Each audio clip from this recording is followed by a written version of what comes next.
Bom dia, pessoal. Vocês estão me ouvindo? Tá dando para ouvir? Tá joia? Bom, vamos dar uma respirada depois desse choque de realidade, né? Que eu não sei vocês, eu estou assim meio, né? Vou dar uma respiradinha. Vamos lá, eu queria conhecer um pouquinho o público para poder talvez direcionar um pouquinho diferente o enfoque da minha palestra. Tem gestor, algum gestor aqui presente? Tem, acho que vi um ali, né? Então, eu imagino que eu esteja falando aqui praticamente só com colegas auditores, né? E esse gestor, eu sei que ele também é auditor fiscal, ou seja, ele vai entender bem sobre o que eu vou falar. Vamos esperar entrar aqui. Vamos lá. Gente, o jogo já começou, né? Essa história de vamos esperar começar o jogo para entrar. Não, o jogo já começou faz tempo. Eu vou falar um pouquinho, assim, totalmente diferente do que vocês ouviram até agora. Estava todo mundo aqui com preocupações seríssimas em relação ao que vai acontecer, como vamos enfrentar. Eu vou voltar um pouquinho e vou falar sobre o que a gente tem que fazer agora, tá? Em grande parte, na verdade, muitas coisas já deveriam ter sido iniciadas, já deveriam estar prontas, mas não adianta a gente ficar falando no tempo que passou. Vamos pensar, o que eu posso fazer chegando na minha prefeitura, chamando lá o meu diretor, o meu secretário, o meu prefeito, a pessoa mais próxima que possa me ouvir para colaborar. E vamos ver o que a gente pode fazer para tentar enfrentar, então, esses desafios que vocês já ouviram. Eu não vou ficar falando aqui em grandes problemas legislativos e outras discussões nesse sentido. Eu vou falar sobre coisas práticas, que eu acho que, no momento, a gente está precisando muito disso, porque a gente está vivendo um mundo de incertezas, né? Do pode ser, como será, né? Então, assim, isso acaba tirando um pouco o sossego da gente. Então, vou falar um pouquinho de coisas práticas. Vamos lá. Acho que essa frase é muito conhecida, mas eu acho que ele é bem para o nosso momento, né? Quem sobrevive não é o mais forte, nem o mais inteligente, mas é aquele que se adapta. Então, nós vamos passar por um período longo aí de adaptação, e eu acho que é isso. A gente tem que ter a capacidade de se adaptar a essas dificuldades e encontrar as melhores saídas. Vamos lá. Eu não vou perder tempo com isso, a gente tem coisas mais importantes, vocês já ouviram todos falarem sobre, né, todos esses aspectos fundamentais da reforma, mas para nós que trabalhamos com ISS, com IPTU, com ITBI, tem uma novidade que é o tal do crédito amplo. A gente não está acostumado com isso, né? O ISS ele é sobre tudo, né? Tem lá o valor da nota fiscal e é isso aí, é sobre o total. E agora a gente vai fiscalizar um novo tributo que, na verdade, ele prevê, então, esse crédito amplo e você vai pagar, lógico, dependendo de quem veio antes de você, né, ter cumprido a parte dele e ter pago, mas você vai ter, então, uma não cumulatividade, né? A ideia é que a gente pague exatamente só sobre aquilo que a gente agregou de valor, tá? A reforma, vocês sabem, na verdade, ela é uma reforma em três partes, digamos assim. Então, eu tenho a reforma sobre o consumo, que é essa que é a do IBS, sobre a renda, e existem alguns ajustes sobre o patrimônio. Sobre a renda, vocês devem estar acompanhando, que está por aí, né? O pessoal está estudando, já tem PLs, já estão discutindo como será a reforma para o imposto de renda, inclusive. Mas, no momento, para nós, sobre o consumo, claro que pega o ISS, e ajustes sobre o patrimônio, que são os nossos impostos ITBI e IPTU, que nos afetam diretamente. Bom, essas mudanças todas de IBS e CDS, elas vão afetar, inclusive, todos os fundos que existem. Fundo de participação dos municípios, que existe uma grande preocupação, né, com a saída do IPI, porque a CBS é uma contribuição, não é um imposto, então ela não vai fazer parte desse fundo da forma como era o IPI. Né? A gente vai ter reflexos sobre as receitas que eram enviadas para a educação, saúde, a cota à parte dos municípios, que é mais nos afeta. Olha lá. O nosso bolo, ele vai ser de um tamanho que a gente não sabe ainda. A gente não sabe se vai ser um cupcake ou se vai ser um bolo de casamento, né? Quer dizer, determinar o tamanho desse bolo, o montante da arrecadação, ele é indispensável para a gente poder saber o tamanho da nossa fatia.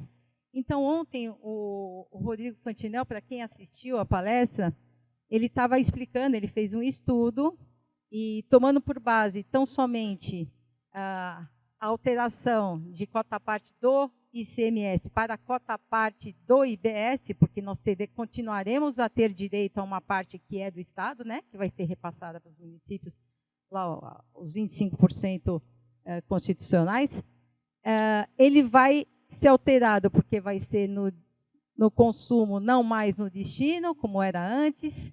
Então, a gente já sabe que municípios, estados também, mas municípios muito produtores e com população pequena serão os mais afetados. Não sei aqui quem assistiu ontem a palestra dele, mas ele fez um estudo, até conversei com ele ontem no Pinguim, que é a melhor parte do evento aqui, não resta dúvida, né, que é o Pinguim. Ele estava contando que foi um cálculo que foi ele que fez, tá, um estudo dele, e para não ter perigo de alguém presente perguntar, ele não sabia, ele fez do estado de São Paulo inteiro. Estudou o estado de São Paulo inteiro e levantou, e tomando por base, como eu disse, apenas essa alteração de origem para destino, ele previu que nós temos municípios aqui que serão extremamente afetados, e aí eu tenho a colega ali da FAMESP, também da nossa associação, que é ali de Cubatão, está preocupadíssima, ele e o secretário dela estão muito preocupados, né? Pauline, a gente sabe que vai ser muito afetado. Alguém ali levantou a mão também, que também está preocupada. De onde que é? Você é de... Bom, você certamente precisou de muito chopp para dormir, né? Depois que ouviu o Rodrigo falando. Mas, eu precisei um pouco também, porque ele falou que Guarulhos vai perder uns 24%. Eu fiquei bem preocupada. Mas, enfim, a gente sabe que essa foi uma análise, segundo ele mesmo me explicou, que ainda não está considerando todas as variáveis, inclusive porque parte delas a gente ainda vai, né, conhecer. A gente ainda tem o PL 108, a PLP 108, que ainda, né, não foi votado, tem muitas emendas. Então, assim, vamos pensar assim, o que eu posso fazer? Só uma crítica, esqueci. Esse novo cálculo aqui, claro, ele está considerando hoje a população com um peso muito maior, por um motivo muito simples, e eu acho até muito justo, porque se é a tributação no consumo, a população tem que ser a parcela mais importante para o cálculo. Não teria sentido ser a produção se eu estou falando em consumo. O problema é que, apesar de serem muitos anos, muitos municípios inicialmente vão sofrer bastante. Mas nem tudo está perdido. A gente tem uma parte aí de receita que é nossa e que a gente pode mexer nela.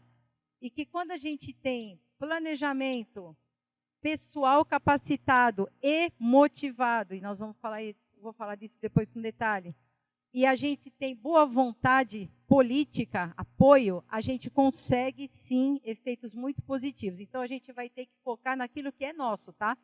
Porque o restante, a gente vai trabalhar com o IBS? Claro que vai, gente. Não estou falando para esquecer, pelo amor de Deus. Mas, no momento, eu ainda não sei como é que vai ser essa fiscalização, não sei como vai ser esse repasse, porque a gente está falando em receita própria do IBS, é um imposto nosso, mas esse dinheiro não vai ser depositado lá no caixa da prefeitura, não. Vocês sabem, vão ser 3 dias úteis, será? Não sei, a gente não sabe como vai funcionar. Como é que a gente vai fiscalizar? Como é que a gente vai acompanhar? Como é que vai ser o controle de o quanto está sendo repassado? Está correto? Não está? Está vendo? É muita variável. Então, vamos pensar naquilo que a gente pode fazer hoje, 2025, pelo menos para a gente conseguir ter um pouquinho mais de tranquilidade e de garantia para continuar prestando serviços, né, para os munícipes. Uma crítica nessa alteração aí do cálculo do repasse é que, antes, cada estado tinha um X, era 10%, 15%, 8%, que seja. Normalmente era 10%, que o estado podia escolher o que ele ia privilegiar de acordo com as características do seu estado, da sua produção. por exemplo, eu tenho uma amiga que ela faz acompanhamento lá no Pará. E lá no município dela, eles têm produção de minério. Então, para eles é muito importante essa parte, a exportação de minério, né, como que eles fazem o trabalho da extração. Por exemplo, para um município, sei lá, vamos ver, de Ribeirão Preto, é importante eu falar de minério? Não, né? O estado de São Paulo é conhecido por uma extração muito grande de minério? Não. Então, não teria sentido. Então, a gente tinha essa liberdade. As leis, apesar de eu falar que eu não ia fazer nenhuma crítica, mas né, sempre tem alguma coisa, sobrou muito pouco espaço para a autonomia de municípios e estados. Tá? Então, existe uma pretensa autonomia dizendo assim, municípios, vocês podem colocar a alíquota que vocês acharem mais justa. Será que a gente vai ter esse espaço mesmo? Vocês já viram o cálculo, como é que vai ser? Quando você coloca uma alíquota diferente da de referência? Gente, é um tal de soma aqui, tira ali, 9 fora. Meu Deus do céu, um cálculo que a gente não sabe ainda se vai ser positivo. Por outro lado, todo mundo vai ter a mesma alíquota? Será que vai ser assim? O Fábio Mastredi pensa diferente, né?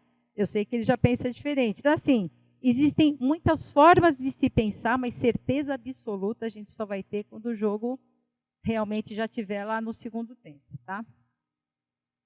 Vamos lá, alteração em outros impostos. Apesar de ser uma reforma que a gente sabe que passou da origem para o destino, é toda a reforma para o consumo, a gente tem outros impostos que foram tratados de forma indireta, digamos assim. Né, tiveram algumas alterações no texto, mas que vão nos atingir diretamente e a gente tem que aproveitar o que tem de bom nessas alterações. Tá? Então, vamos lá, o IPTU... eu não sei se vocês estão ouvindo um ruído por aí, tem gente falando assim, nossa, tem que mudar agora a planta de valores genéricos. Eu aprendi outro dia, tá, gente? Não é PGV, é PVG. Um professor aí deu uma palestra para nós, falou, gente, todo mundo fala errado. É PVG. Os valores é que são genéricos, não é a planta não é genérica. O que é genérico são os valores, tá? Então, vocês podem acreditar, quem falou é uma pessoa que entende muito do negócio, e eu estou repetindo aqui. Então, o que acontece? A gente pode alterar, a partir de agora, poderão ser alterados os valores de base de cálculo de IPTU por decreto. Não vai mais ter que fazer aquela combinação com o pessoal lá da Câmara, não vai ter aquele custo político tão alto, que sempre há, lógico, se aumenta imposto sempre há um custo, mas hoje em dia a gente vai poder fazer isso por decreto. Dá para fazer isso com a lei que a gente tem de IPTU nos nossos municípios? Na maior parte dos casos, não. Por quê? Porque a lei prevê alguns requisitos que são indispensáveis, que têm que estar em lei, para que a gente possa fazer essa alteração por decreto. Tá? Então, uma das primeiras coisas, a gente vai ver que eu vou citar aqui, a gente precisa fazer atualização legislativa nos nossos municípios, porque vai depender disso, da gente conseguir ter um IPTU que segure um pouquinho, né, que dê um suporte aí para as nossas despesas. Tá? Bom, ITCD ou ITCMD, cada estado fala de um jeito, né? O imposto de transmissão, causa mortes, doação, ou imposto de transmissão e doação, né? Esse imposto, ele ganhou algumas possibilidades, as doações feitas no exterior poderão ser tributadas, tá? O estado competente no inventário do judicial é do decujus, não necessariamente do imóvel, mas é o do decujus. E existe uma progressividade de alíquotas, mas haverá um teto que vai ser determinado pelo Senado Federal, porque senão também a gente sabe que às vezes a sanha arrecadatória é muito grande, então tem um limite. Tá? Mas assim, são impostos, então, ITCMD pelo Estado e, no nosso caso, o IPTU. Vamos lá. Essa reforma, ela não vai ter, a ideia que ela não tem impacto somente sobre a forma de se arrecadar, a forma de se contribuir, mas a gente espera que ela consiga diminuir o número de litígios, os conflitos de competência, a guerra fiscal. A gente sabe que inicialmente vai haver muito litígio, mas vai ser um litígio judicial, vão se discutir problemas relativos a essa alteração legislativa, mas a gente espera que dentro dos municípios, pelo menos, e dentro dos estados, a gente não tenha aqueles tipos de processo que a gente tem normalmente, sabe? Porque a ideia é essa, pelo menos, né? E que não exista tanta briga entre municípios, entre estados, porque a gente vai ter uma legislação única, ainda que a alíquota possa ser diferente de um município para o outro, de um estado para o outro, mas a ideia, digamos assim, o que está subjacente a essa reforma é que a gente possa diminuir esses problemas. Vai acontecer? A gente ainda não sabe, a gente espera que sim. Melhorar o ambiente de negócio, porque eu não preciso ter 5.569 leis municipais, né? Vai melhorar, vai facilitar a vida do contribuinte em tese, porque ele vai ter menos leis para acompanhar. Evidente que isso daqui a uns 20 anos, talvez, que ele já tenha aprendido a lidar com essa nova, mas a gente imagina que ele vai ter que aprender uma, né? Não vai ter que aprender diversas, ele vai ter que aprender como que trabalha com o IBS e com a CBS só, tá? Cidadania fiscal e justiça social, a gente pensa no caso do cashback. Tem uma outra crítica que vocês devem ter ouvido nas palestras: municípios, às vezes, muito pequenos, que têm repasses muito grandes, receitas enormes, e que outros municípios que são maiores, às vezes, não têm essa receita e não têm condição de fazer frente aos seus compromissos. Então, a gente espera que isso possa mudar. E o cashback, claro, mais igualdade para que quem pode menos pague menos, quem pode mais pague mais. Aliás, essa é a ideia do imposto, né, gente? Para que serve o imposto? A ideia do imposto ela é linda, né? Quando foi criado, não sei dizer há quanto tempo, mas há muito tempo, há séculos, o que era imposto? Quem tem mais, quem produz mais, contribui para que quem não tem, né, seja atendido pelo poder público, né, para que ele tenha receita para suprir as necessidades do povo que não tem essa condição, né? A ideia é bonita, quem sabe um dia a gente chega lá.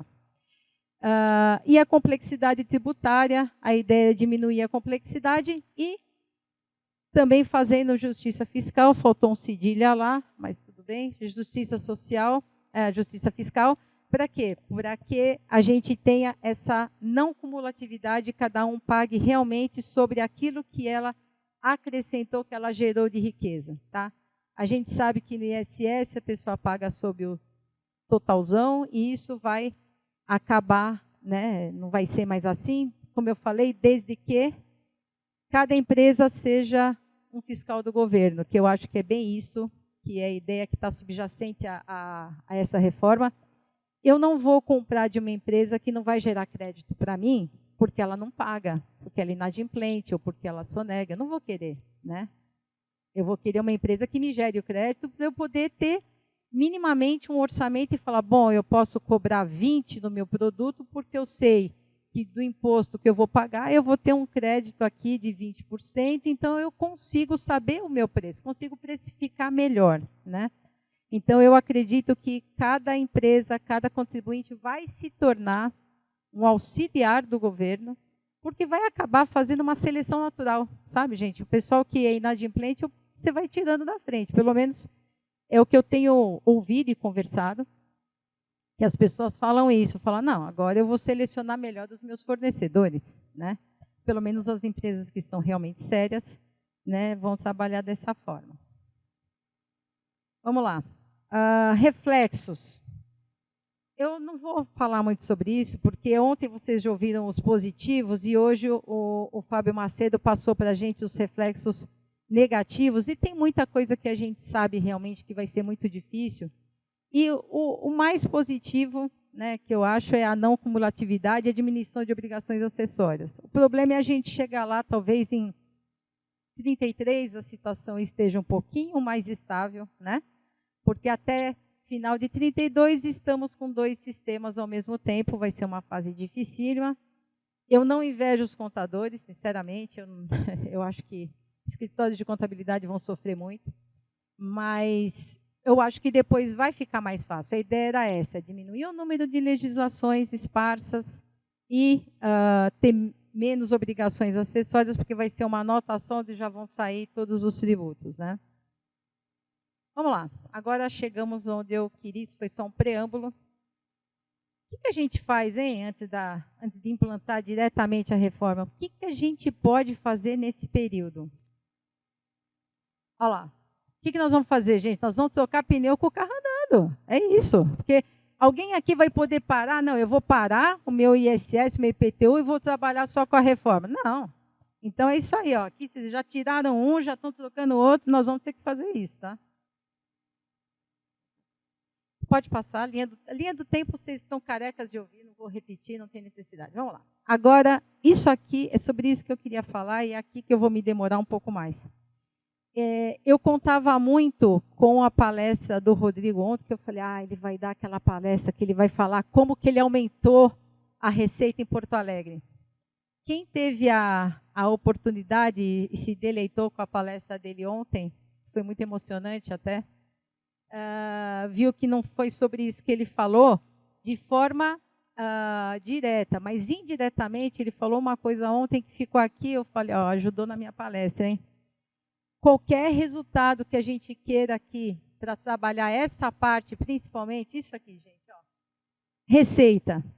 A gente tem que aumentar a receita para fazer face aos nossos compromissos e a gente tem que aumentar a receita porque a gente precisa melhorar essa média, né? E muita gente não fez a lição de casa, não vinha fazendo, muitos municípios, na verdade, alguns não têm nem fiscal, né, gente? Vocês devem conhecer algum município pequeno aí que não tem nenhum fiscal. Auditor, então, essa palavra, eles acham que auditor é sempre particular, é privado, né? Então, não tem fiscal tributário, inspetor fiscal, auditor fiscal, não importa o nome. Eles não têm uma pessoa concursada, com um nível superior, que é o que é previsto, preparada, capacitada e que seja ouvida lá dentro. A gente sabe que alguns municípios têm até alguns desses profissionais que também não são ouvidos e não conseguem trabalhar. Então, para a gente poder chegar naquilo, seja melhorar essa receita média, seja melhorar engordar o dinheiro ali, o caixa, né, da prefeitura, a gente precisa mudar de cabeça, vai ter que pensar diferente, tá? Então, assim, são 3 medidas importantes que a gente tem para fazer até o final de 26 e, na verdade, lógico, vamos ter que continuar fazendo, mas esse é o período principal, porque aqui, ó, a gente tem algumas alterações obrigatórias, tá? Está previsto na lei. Então, vamos lá, 3 coisas, então. Primeira coisa, dinheiro. Segunda coisa, cumprir a legislação, e nessa parte de cumprir a legislação, leia-se tecnologia. Tem muita coisa ligada à tecnologia que vai ter que ser feita, eu vou esmiuçar isso. E a última, mas nem por isso menos importante, pelo contrário, para mim é a mais importante, que sem ela as outras não acontecem, é o investimento em pessoal. E quando eu falo investimento em pessoal, eu não estou falando só de remuneração, gente. A remuneração é importante? Lógico que é. Mas tem outras coisas que são tão importantes quanto a remuneração. Tá? Eu sou membro da FAMESP, membro fundadora da FAMESP, que é a nossa Associação de Fiscais e Auditores Municipais do Estado de São Paulo. Eu convido a todos os colegas aqui que são do Estado de São Paulo a se filiarem à associação.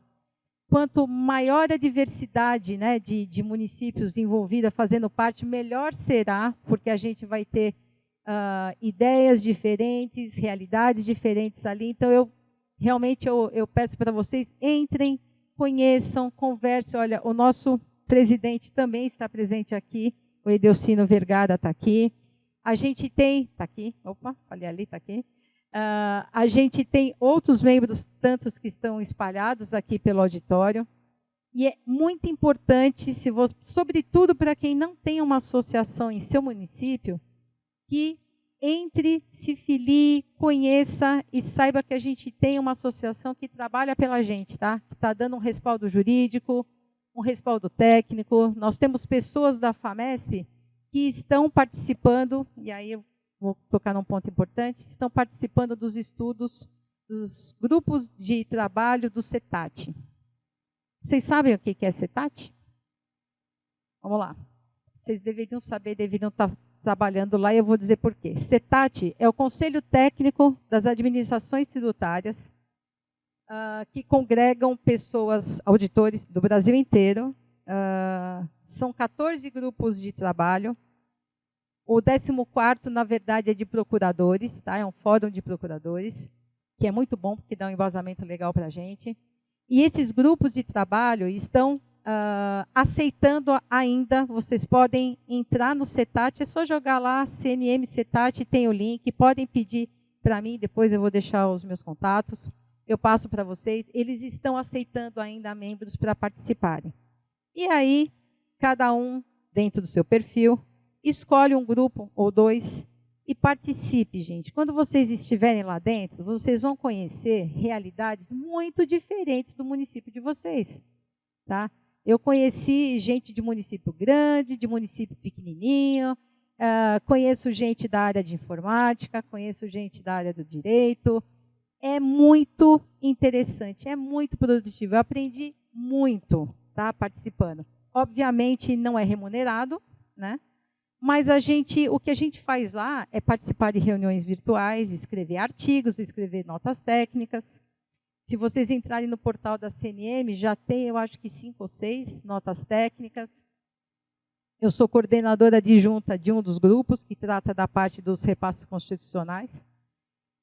E faço parte de um grupo que é de receitas imobiliárias. E a gente aprende muito, porque às vezes o colega teve uma situação lá no município dele, e ele passa isso para o grupo, e aí acaba virando um caso de estudo. Então, assim, é muito bom, tá? Eles têm pedido para que a gente peça para o pessoal se filiar, e não é nem se filiar, se inscreve, é para trabalhar, gente. Mas esse trabalho é assim, é estudo, é conhecimento, e é tudo sobre reforma tributária. Para vocês terem uma ideia, a gente discute casos lá de jurisprudências muito importantes e que a gente vai usar agora. A gente está falando de reforma? Tá, mas a gente está trabalhando no que a gente tem hoje, que é o IPTU, que é o ITBI. Estamos dando muita visão, muita importância para aquilo que é de nossa competência exclusiva e que é onde a gente pode garantir o sustento, vamos dizer assim, né? Pelo menos uma grande parte do sustento para os nossos municípios, tá? Então, quando eu falo em pessoal, é aquilo que o Rodrigo estava falando ontem, a gente tem que pensar que sem as pessoas nada vai funcionar, nada funciona, né? A gente precisa que as pessoas estejam realmente motivadas, que elas tenham treinamento, certamente que elas tenham uma boa remuneração adequada, evidente, tá? Mas a gente precisa que o pessoal enxergue, eu digo na gestão, que sem as pessoas nada vai acontecer. Você pode mudar a lei, pode entrar reforma, se você não tiver gente disposta a trabalhar, as coisas não vão acontecer, tá? Eu precisava falar disso, porque, lógico, a nossa associação defende a nossa carreira, tá? Existem muitas ações que já foram ganhas, né, Delcino? Que, por exemplo, concursos de nível médio, não. Nível médio não pode ir para auditor, tem que ser nível superior. Então, vai lá, representa no Ministério Público. A gente teve grandes vitórias, tá? Deu tudo certo? Não, nem sempre dá tudo certo, mas muita coisa foi alcançada, tá? Os meninos lá, eles realmente trabalham com muito afinco para nos defender, tá? Então, eu acho que isso é importantíssimo aqui, é esse investimento. E, claro, né, gente, vai ter que aprender como é que fiscaliza IBS, que vai ser uma coisa completamente não, mas é uma realidade diferente do que a gente vive hoje. Tá?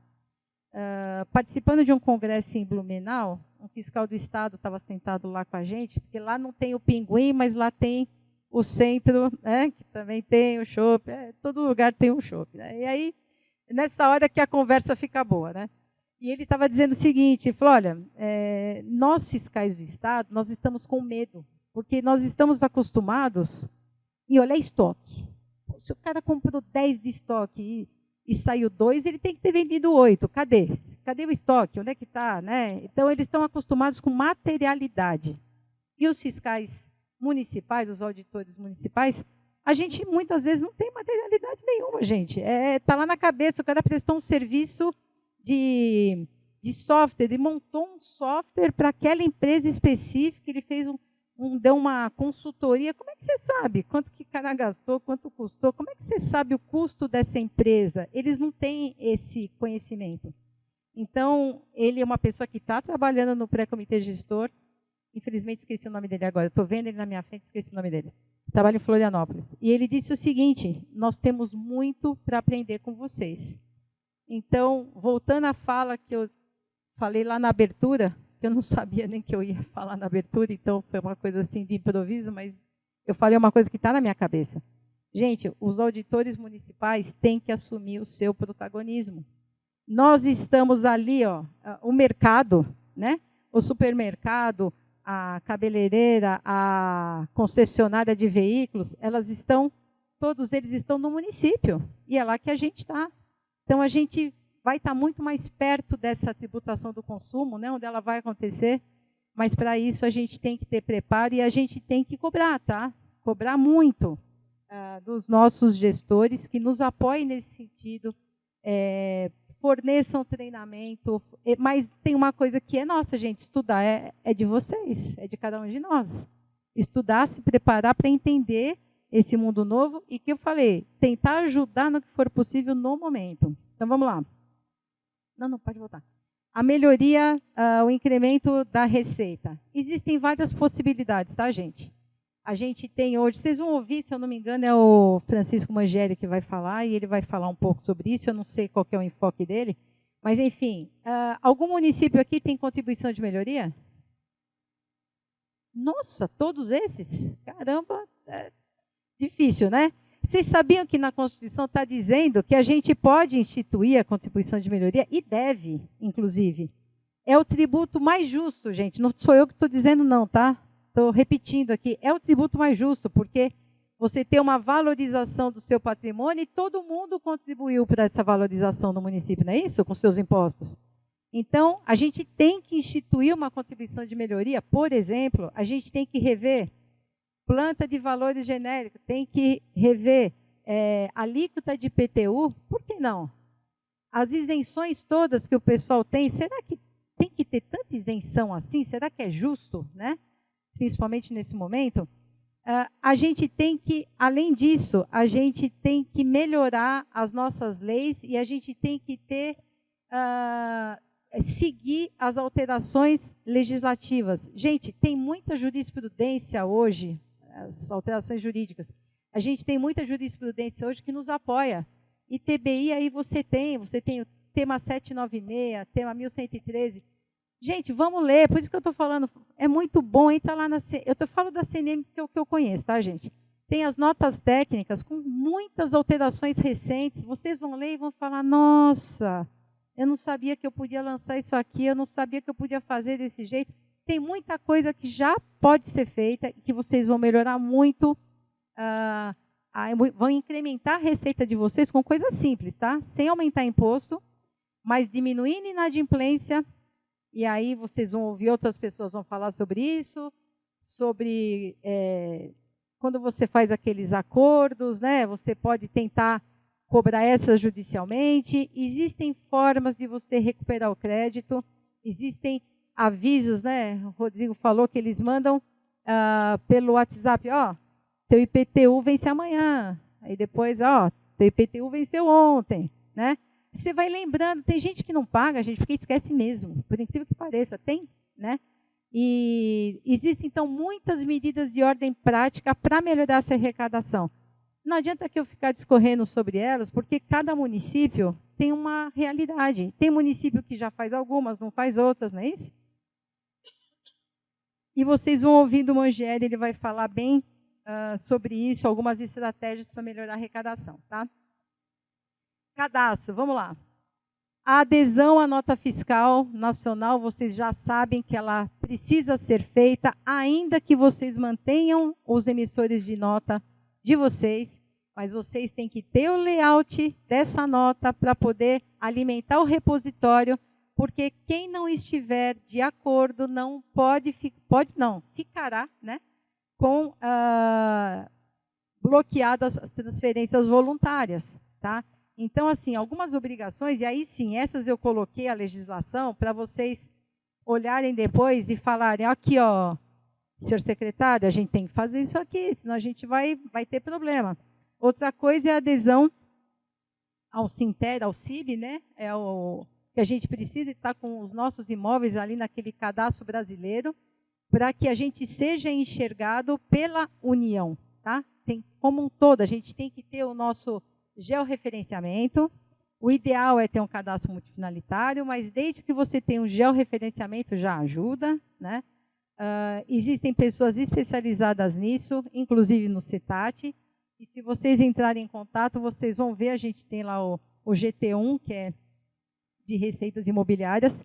Gente, qualquer um que vocês procurarem, o pessoal vai ajudar, vai dar informação, tá? O pessoal está empenhado em repassar as informações, porque o que a gente quer é ver os municípios super bem estruturados, arrecadando e com condição de enfrentar, eu estou dizendo enfrentar porque não vai ser fácil, essa união aí com o pessoal dos estados, a gente tem que estar bem preparado, a gente tem que ter conhecimento, a gente tem que ter condição de discutir de igual para igual. E para isso tem que estudar e tem que ter esses instrumentos em dia, tá?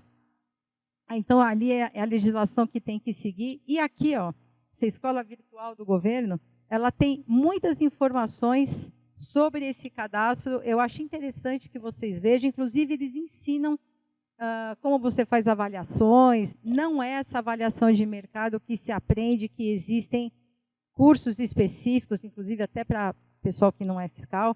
É muito importante que tenha uma pessoa em cada departamento de receita imobiliária que saiba fazer essa avaliação, que faça o curso e que depois transmita para os colegas, tá? Nada de deixar na mão de terceiros, como acontece, a gente sabe, muita coisa é terceirizada.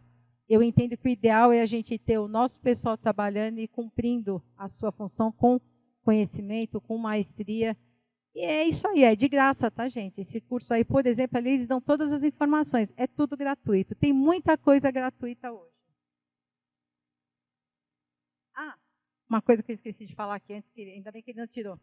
Quando eu falo aqui que as pessoas, os auditores têm que ser bem treinados, capacitados e motivados, a primeira coisa, né? Concurso público. A gente tem que criar vagas, porque nós vamos precisar de mais gente trabalhando. Agora a gente vai fiscalizar um imposto novo, que ele não é só sobre prestação de serviço, que nem vai mais existir essa expressão, mas todo o consumo, né, de bens e serviços, que a gente não fala mais nem mercadoria, e a gente vai precisar de mais gente. E, para começar, a gente tem que ter uma lei forte, tem que ter nível universitário, tem que ser uma seleção, claro, específica, né, o cargo é específico, está lá no artigo 37, é cargo de Estado. Nós precisamos de valorização. E para ser valorizado, primeira coisa, você tem que ter conhecimento e boa formação. Então, é uma via de duas mãos, né? Então, a gente tem que exigir? Tem, mas a gente também tem que dar, tá? Então, primeira coisa, gestores, por favor, criem cargos, tenham uma carreira, uma lei que realmente tenha um plano de carreira para que os seus funcionários queiram ficar, para que os municípios não sejam um trampolim, para depois o pessoal mudar de ente. Vocês já devem ter visto muito isso. No meu município, criaram-se 50 vagas, ficaram 8. 8. O pessoal saiu porque passaram em concursos melhores, passaram em outros lugares, né? E se você não tem um incentivo, você não fica no município, tá? Então, isso é muito importante, tá? Então, super atualizado com a jurisprudência e com a legislação. Tá, aqui é uma outra parte da história. Para funcionar bem, qualquer tipo de fiscalização, qualquer trabalho que se faça em termos tributários, você tem que ter uma boa relação com os advogados, com os contadores ou contabilistas, como o pessoal fala. Você tem que ter um bom contato com o contribuinte, né? Então, de novo, aqui eu vou repetir aqui o Fantinel. Comunicação, né, gente? Comunicação entre os colegas, comunicação entre as secretarias. Vocês têm problema aí de uma secretaria que não fala com a outra, que não se conversa? Ninguém, né? Tudo funciona. Então, você precisa ter esse contato. Porque às vezes um serviço é feito por 2 secretarias diferentes no mesmo trabalho, né? E cadastro, gente. Cadastro é tudo. O cadastro ele é importante para você encontrar o seu contribuinte, para fiscalizá-lo, para você lançar um tributo, para a Procuradoria cobrar depois, na hora que precisa, tá?